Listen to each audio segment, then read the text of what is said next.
If you were to ask the average government contractor randomly, what is CMMC Level 2 supposed to protect? Most likely they would tell you, well, it's supposed to protect controlled unclassified information. And while that's technically true, it's missing the point. Really what the Department of War is trying to do is protect both the defense industrial base and the Department of War. You can appreciate that. However, for the vast majority of small government contractors, whether they've been doing business with the Department of War or they want to do business with the Department of War, the biggest threat isn't the hacker, isn't cybersecurity. It's the existential threat to their business, to their survival of not being able to do business with the Department of War because the cost of becoming C3PO Level 2 certified, well, that's huge. And it's not just the cost, it's also the paperwork, the uncertainty, and the very real possibility of never winning work with the Department of War, especially if you've never done business with the Department of War. And this frustration has boiled over. It's a good thing that it has, because it is now actively reshaping federal policy. And if you don't know what's going on, let me just give you a quick background. Stick with me for a second. The Department of War has paused the next phase of CMMC implementation and released a new request for information asking government contractors what is not working, what is costing too much, and what needs to change. Link to the RFI is in the comments. Highly recommend that you respond, take part in shaping federal policy. Now, while I've covered the CMMC pause, the reform task force, and what contractors should do in our previous video, make sure to watch it after this for the full breakdown. In this video, I'm going to focus on the 5 biggest reasons government contractors say CMMC Level 2 certification has become a serious problem. And by the way, number 5 may be the most important because it explains why many small businesses feel that they can do everything right and still fail. Before we get into this, though, this is not just me telling you this. It's not just my company and the partners with whom we've worked. This is something that you can readily find in articles, on Reddit, and even on side of LinkedIn. And I highlighted just 2. First one is a comment that is out there from an individual who commented on our last video. And I got to say, as somebody who's been inside of cybersecurity, I kind of feel this, right? I mean, it is hard for me to wrap my head around what they are doing from an audit and an assessment standpoint and how much they are charging us to be able to do that. Kind of makes me think we were either doing something completely wrong when we were pricing our previous audits, or they're kind of doing something wrong. And then we get from others. Now, Raymond is not a small company. It's been around since 1992. They're engineers. They're really smart people, but they really focus in on this. And this is their president, Michael Ramos, talking about this. And it highlights that it's not just a small government contractor issue. This is a wider conversation even inside the government, where you have overclassification of what is being marked on emails only to find that it's not there. That compliance with FedRAMP and others, that's not being followed by the government itself. So this issue is multifaceted. And going back to that RFI, it's really important for you to respond to it, because if we don't respond to it, the government, once again, is going to create policies, shape federal policies, and make us jump through hoops that we can't jump through ourselves. So let's get into the 5 items. Number 1, this is crazy when you think about it. The cost to be Level 2 C3PAO certified does not scale with the size of the business. Let me say that again. The cost does not scale with the size of the business. That's crazy.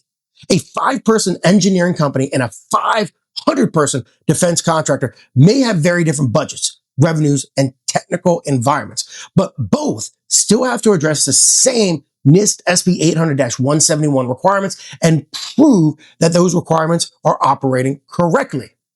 Now, the C3PAO assessment alone can cost hundreds of thousands of dollars.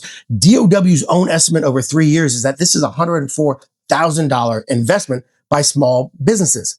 Then you got to add the readiness consulting, policy development, a system security plan, new software, cloud migration, security monitoring, employee training, remediation, and honestly, ongoing. And then that doesn't even include the maintenance.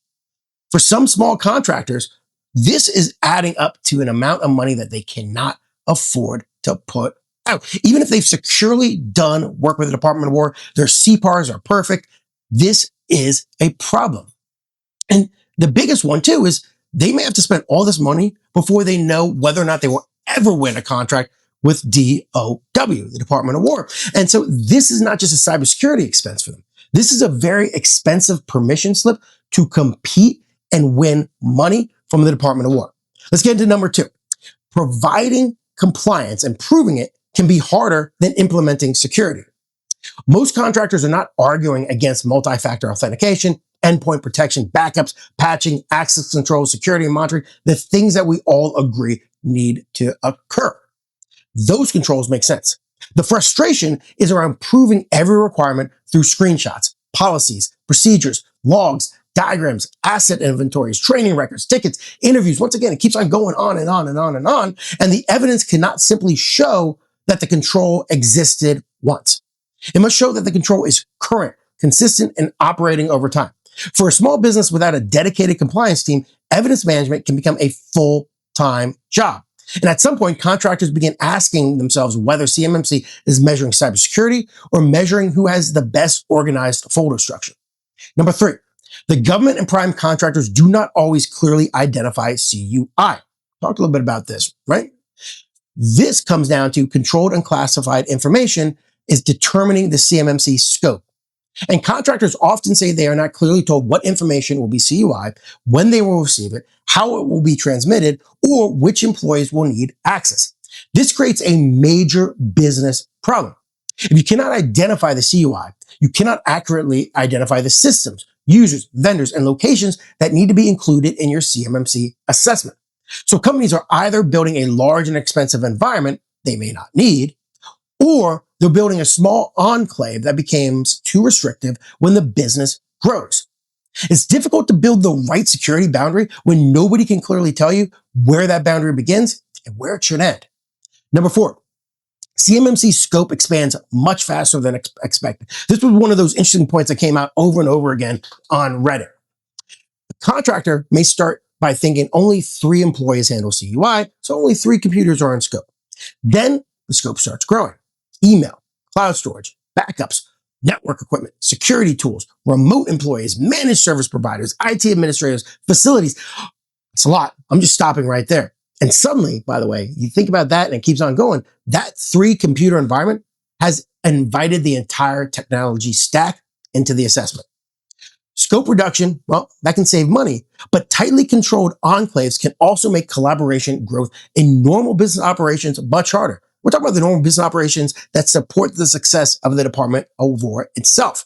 Now let's get into number 5, the one I was hinting at. This assessment can depend too heavily on interpretation. Let me say that again.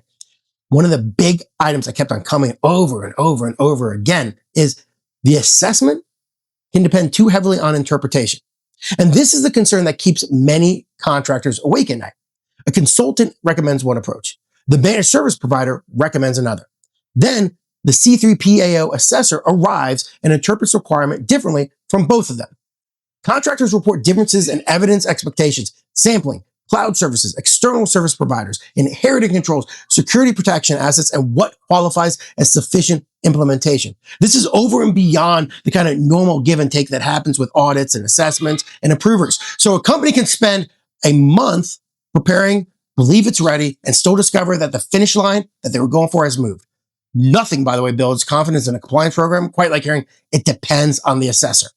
So these 5 issues are exactly why the new CMMC reform, RFI, really matters. The government is asking you, government contractors, to identify your biggest cost drivers, the security controls that create real risk reduction, the requirements that create burden without measurable value, and the reforms that should be implemented within the next 60 days.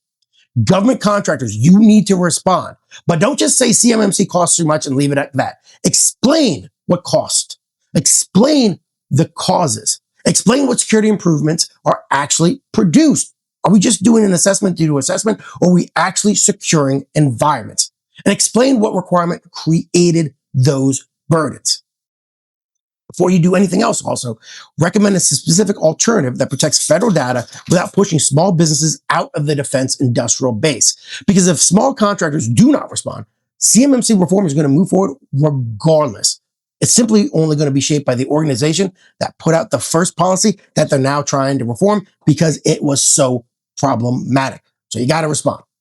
As always, thanks for watching. Please make sure to subscribe. It really helps this channel. Like the video. If you have any questions, ask them in the comments below.